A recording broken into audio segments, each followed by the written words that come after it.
Dito sa mundo, ito talaga yung totoo, yung realidad na dapat alam mo at ng lahat ng tao. Naparito kang hubad, aalis kang nakahubad. Dumating kang nangihina, lilisan kang mahina.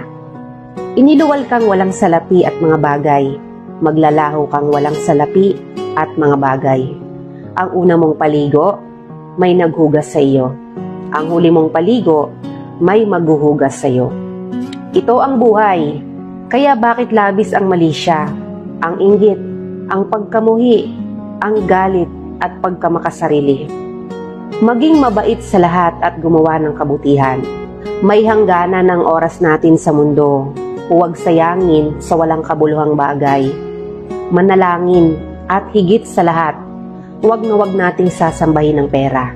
Dahil kahit anong dami ng pera mo o ng ari-arian mo, kapag binawi ng Diyos ang buhay mo, iiwan mo rin yan at hindi mo madadala sa iyong pupuntahan.